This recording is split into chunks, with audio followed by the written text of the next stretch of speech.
Hola, buenas. Vengo hoy con este vídeo donde vamos a hablar un poco de las traducciones que ha tenido la obra de Edgar Allan Poe al español y lo vamos a hacer con una serie de libros que tengo por casa. Seguramente de todos ellos los que más destacan son estos dos, aunque solo sea porque son los que más cuentos contienen. Me refiero al tomo de Alianza Editorial, que tiene una traducción de Julio Cortázar, como se nos destaca en la cubierta, y también esta otra edición que ha sacado más recientemente Alma en su colección de clásicos ilustrados. La de Alianza Editorial es una edición en dos tomos, yo solamente tengo el primero. Vamos a leer el texto que viene en la parte de atrás, si os parece, donde nos lo explican. Dice, esta edición en dos volúmenes ofrece la recopilación de los 67 relatos publicados a lo largo de la vida de Edgar Allan Poe, quien señaló que, al escribir estos cuentos uno por uno, a largos intervalos, mantuve, sin embargo, la unidad de un libro. El primer volumen, que es este que tengo yo aquí, reúne las narraciones dominadas por el terror, la presencia de lo sobrenatural, la preocupación metafísica y el gusto por el análisis. Y luego tenemos, como decía, este otro tomo de Alma, que contiene casi los mismos relatos que el de Alianza. Si os parece, os voy a dejar en pantalla una comparativa que he hecho y donde podéis ver que, bueno, como decía, la mayoría de los relatos coinciden. Sin embargo, luego hay concretamente 5 relatos que están en la edición de Alianza, que son Hop Frog, Revelación Mesmérica, El Poder de las Palabras, La Conversación de Eiros y Charmion y El Coloquio de Monos y Una, que no está en la edición de Alma, y por su parte Alma tiene 4 relatos que no están en la edición de Alianza, que son El Rey Peste, Conversación con una momia, La Esfinge de la Calavera y Los Anteojos. Estos 4 relatos estarían en el tomo 2 de Alianza. Por lo demás, como digo, son los mismos. Alguno tiene alguna diferencia en la traducción del título, pero bueno, son los mismos. Además, también vamos a utilizar traducciones de este librito que se llama Narraciones Extraordinarias, de la editorial Oveja Negra. También para hablar de los asesinatos de la calle Morgue, vamos a ver este tomito que salió dentro de la biblioteca El Mundo, una colección de 100 tomos a la que le dediqué un vídeo en el canal. Os lo voy a dejar por si lo queréis ver. Y también vamos a ver estos libritos de Biblioteca Universal de Misterio y Terror, que eran unos libritos que traían relatos de autores españoles, sobre todo, pero en casi todos ellos venía siempre algún relato clásico de algún autor clásico. Y bueno, Edgar Allan Poe repitió en varios de ellos. Entonces, bueno, pues vamos a ver también un par de traducciones de lo que viene aquí. Bueno, pues concretamente lo que vamos a hacer es que vamos a comparar las traducciones de 5 relatos de Edgar Allan Poe, que van a ser El hundimiento de la casa Usher, Manuscrito hallado en una botella, El tonel de amontillado, Los crímenes de la calle Morgue y La máscara de la muerte roja. Este último, el de la máscara de la muerte roja, lo vamos a comparar además con su original inglés. Para, bueno, quien tenga esa curiosidad de ver cómo es el original, pues también lo veremos. En cuanto a las traducciones que trae cada uno, bueno, pues como decíamos, el de Alianza Editorial es la traducción de Julio Cortázar, que ya os adelanto que es la mejor. Aquí es que no cabe ningún lugar a dudas de cuál es la mejor traducción. Yo ya la tenía como una gran traducción, es la que tiene mejor prensa y además después de preparar los diferentes extractos para este vídeo, pues he llegado a la conclusión de que así es, de que es la mejor de todas. Pero bueno, vamos a ver también el resto por curiosidad. También tenemos dentro de esta editorial que os nombraba antes de Oveja Negra una traducción que pertenece a Jaime Piñeiro. En cuanto a la traducción de los crímenes de la calle Morgue de esta colección del Mundo, la traducción corre a cargos de Domingo Santos. Estos dos tomitos de la Biblioteca Universal de Misterio y Terror, bueno, pues como decía, son más bien adaptaciones y ni siquiera nombran a ningún traductor. Y en cuanto a la edición de Alma Clásicos Ilustrados, bueno, pues el gran error, el gran fallo que tiene esta traducción es que no nombra a los traductores. Y yo creo que a estas alturas es un fallo que no se puede consentir. Los traductores deberían estar acreditados. La única información que nos viene es que la traducción ha sido cedida por Editorial Iberia. También es cierto que después, si te vas a Google y buscas narraciones extraordinarias de Editorial Iberia, bueno, pues no es difícil dar con los traductores. Y bueno, he encontrado que se trata de Javier Núñez del Prado, J. Ferrani Mayoral y Francisco del Castillo. Supongo que son pues eso, 3 traductores que tradujeron cada uno de ellos algunos de los relatos que vienen en esta recopilación, pero no vienen acreditados, como digo, ni sabemos quién tradujo cada uno de los relatos. Así que bueno, si os parece, vamos a comenzar. Como decía antes, 4 de los relatos que vamos a ver los vamos a comparar entre sí, las diferentes traducciones, y el último de ellos, La Máscara de la Muerte Roja, la compararemos también con el original inglés. Vamos a comenzar, si os parece, con manuscrito hallado en una botella, y lo vamos a hacer, por ejemplo, en la versión de Julio Cortázar, en la editorial Alianza. Nos vamos a la página 101, donde se encuentra el extracto que os voy a leer. Y dice así: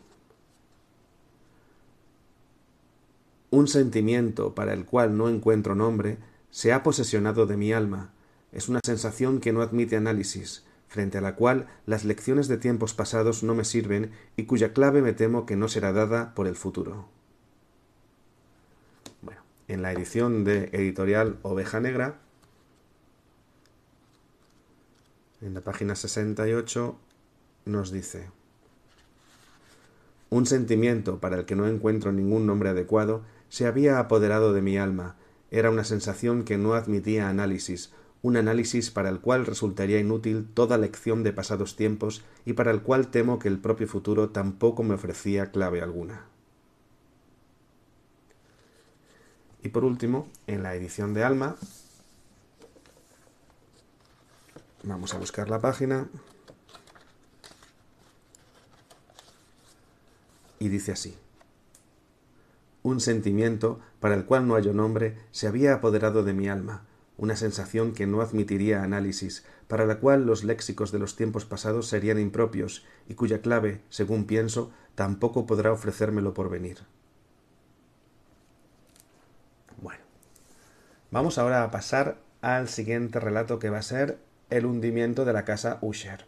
Aquí nos encontramos con una curiosidad, y es que la traducción que viene en este librito de la editorial Oveja Negra es prácticamente la misma que viene en la edición de Alma.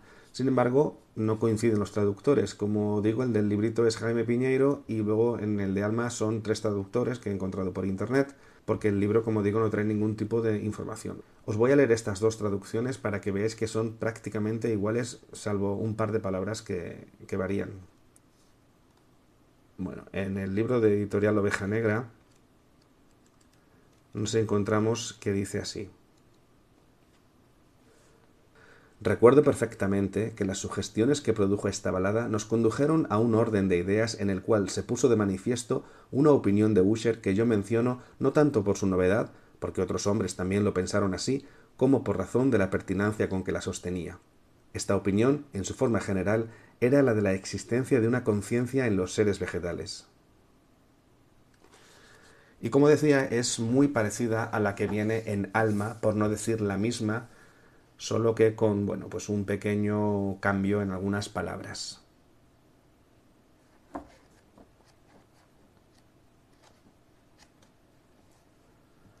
En Alma dice así: Recuerdo perfectamente que las sugestiones producidas por esta balada nos condujeron a un orden de ideas en el cual se puso de manifiesto una opinión de Usher que yo menciono no tanto por su novedad, porque otros hombres han pensado también así, como por razón de la pertinacia con que la sostenía. Esta opinión, en su forma general, era la de la conciencia en todos los seres vegetales. Bueno, y ahora vamos a mirar la traducción de Julio Cortázar,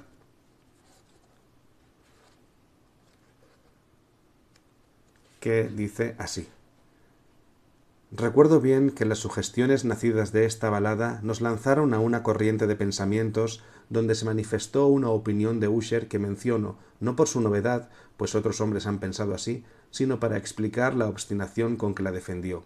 En líneas generales, afirmaba la sensibilidad de todos los seres vegetales.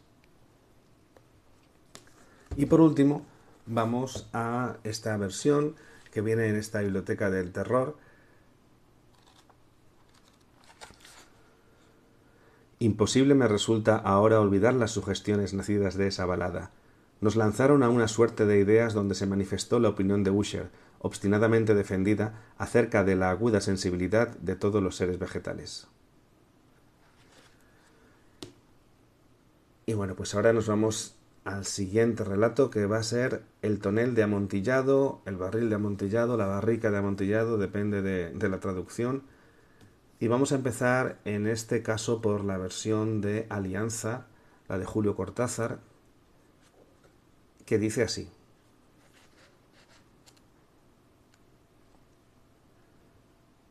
una sucesión de agudos y penetrantes alaridos, brotando súbitamente de la garganta de aquella forma encadenada, me hicieron retroceder con violencia. Vacilé un instante y temblé. Desenvainando mi espada, me puse a tantear con ella el interior del nicho, pero me bastó una rápida reflexión para tranquilizarme.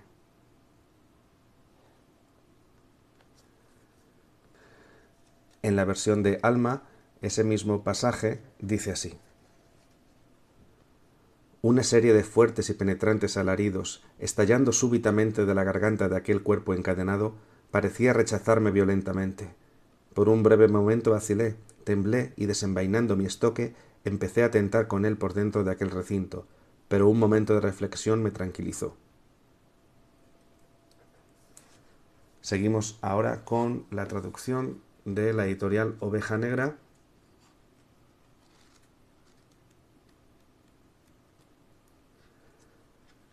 que dice así: una serie de fuertes y penetrantes alaridos estalló súbitamente en la garganta de aquel cuerpo encadenado, unos alaridos que parecían rechazarme violentamente.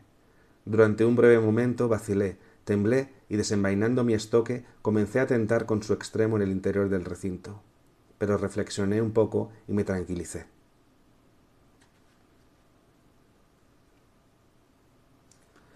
Y por último vamos con la versión que viene en la Biblioteca Universal de Misterio y Terror. Y ahí nos encontramos lo siguiente. De la garganta del hombre encadenado salió de repente una serie de agudos y fuertes gritos, tratando con ellos de rechazarme con violencia. Vacilé un momento y me estremecí, pero saqué mi espada y empecé a tirar estocadas por el interior del nicho. Bastó para tranquilizarme, sin embargo, un momento de reflexión. Bueno, ahora vamos a echarle un vistazo a la traducción de Los crímenes de la calle Morgue. Vamos a comenzar con este librito que, como decía, es de la Biblioteca El Mundo. Y en la página 45 podemos encontrar el siguiente pasaje. Mientras tanto, el marinero se sintió a la vez regocijado y perplejo. Tenía ahora muchas esperanzas de volver a capturar al bruto, puesto que difícilmente podía escapar de la trampa en que se había metido, excepto por el cable, donde podía ser interceptado cuando descendiera.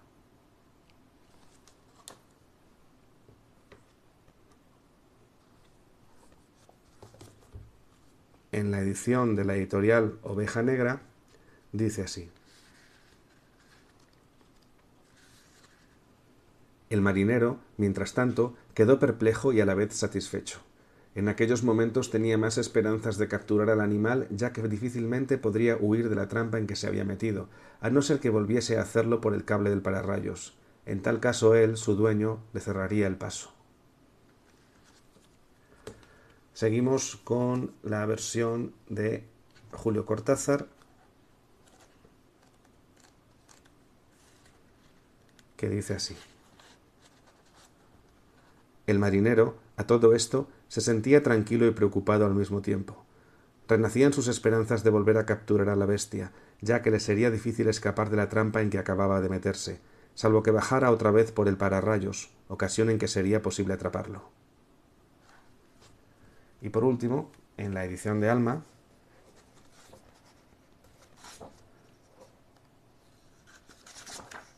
dice así: mientras tanto, el marinero estaba a la vez contento y perplejo. Tenía mucha esperanza de poder ahora capturar al bruto, que difícilmente podría escapar de la trampa donde se había metido, como no fuera por la cadena, donde podría salirle al paso cuando por ella bajase. Bueno, y para terminar vamos, como decía, con La máscara de la muerte roja. En este relato voy a leer también el original en inglés. Lo voy a dejar todo el rato en pantalla y debajo iré poniendo las 3 traducciones que tengo para que podáis ir comparando. El original dice así: It was in the blue room where stood the prince, with a group of pale courtiers by his side.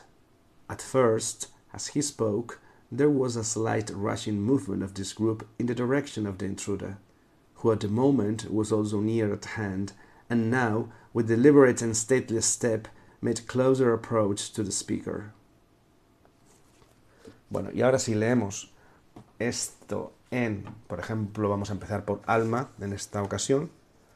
Nos vamos a la página 332 y dice así. En la cámara azul era donde estaba el príncipe, con un grupo de pálidos cortesanos junto a él. Al principio, mientras él hablaba, hubo un ligero movimiento de avance del grupo aquel en dirección del intruso, que en tal momento estuvo tan bien al alcance de sus manos y que ahora, con andadura pausada y majestuosa, se iba acercando más al príncipe. Vamos ahora a esta versión de la editorial Oveja Negra. En la página 119 nos encontramos lo siguiente. Era en la sala azul donde se hallaba el príncipe con un grupo de cortesanos a su lado. Al principio, mientras él hablaba, hubo un ligero movimiento de avance del grupo hacia el intruso, que en tal momento estuvo al alcance de sus manos, y luego continuó avanzando pausadamente hacia el príncipe. Y por último vamos con la versión de Julio Cortázar, que en la página 175 dice así. Con un grupo de pálidos cortesanos a su lado, hallábase el príncipe en el aposento azul. Apenas hubo hablado, los presentes hicieron un movimiento en dirección al intruso, quien, en ese instante, se hallaba a su alcance y se acercaba al príncipe con paso sereno y deliberado. Bueno, aquí, al tener la versión en inglés, podemos comprobar seguramente que el que más ha cambiado la estructura de la primera oración ha sido precisamente Julio Cortázar, mientras que en las otras dos traducciones, la traducción es como más literal. Sin embargo, me parece que Julio Cortázar, si cambia ese orden en la oración, lo hace para que sea más fluida. Al menos yo así lo entiendo.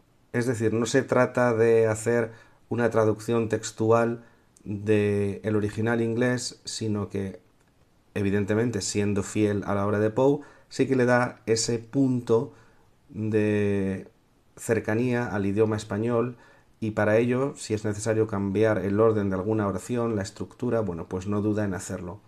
Como digo, es la traducción que a mí más me gusta de todas las que hemos leído. No sé qué os parecerá a vosotros, podéis sacar vuestras propias conclusiones, y bueno, pues me lo podéis dejar en los comentarios, o si tenéis alguna otra traducción que también os gusta o que no os gusta, etc.